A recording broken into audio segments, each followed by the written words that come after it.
All right, this morning, let's talk about the ugliness of complaining.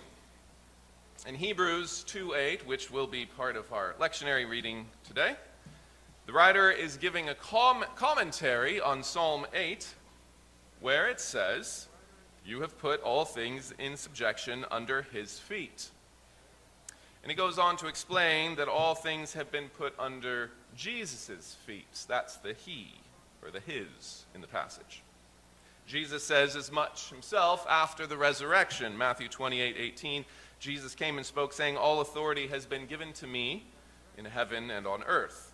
That is not in the future tense, but the present tense. He won't one day have authority. He has it. He won't one day have things under his feet. Being seated in heaven, the soles of his feet are hanging over it all right now. But back to Hebrews 2:8. After explaining this honest truth of Psalm 8, the author then gets honest about our experience, saying, "But now we do not yet see all things put under him." And I love that section. Notice the emphasis is on the word see, as if the author is saying the reality is that all things are under Christ's feet, but you're going to say it doesn't seem like that. I'm not seeing it. The truth is that all things are under Christ's authority, but the experience of life, it doesn't seem that way. We can be bamboozled. So then the author goes on to show us what it will look like to have his authority in situations, or more, what it will look like for us to not fail to see what taking authority looks like. Hebrews 2:8, this is the whole passage.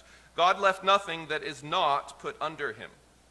But now we do not yet see all things put under him, but we do see Jesus, who was made a little lower than the angels, for the suffering of death, crowned with glory and honor." Well, what does God's glory and honor look like in this passage?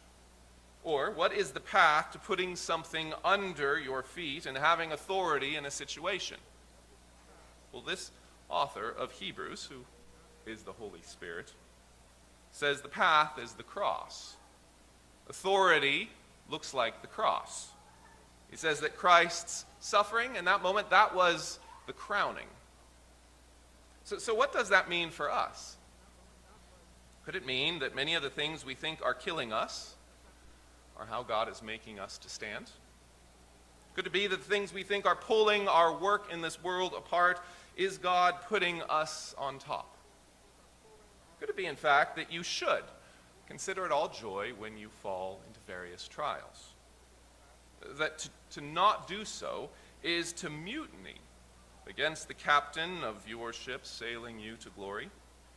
So much so that when you complain, this is about complaining, when you complain, you are foregoing the acquisition of spiritual authority and hating the image of God that is being pressed into your life. And if that is so, well, that reminds us of our need to confess. So hear this from Psalm 32:5. "I acknowledge my sin to you, and my iniquity I have not hidden.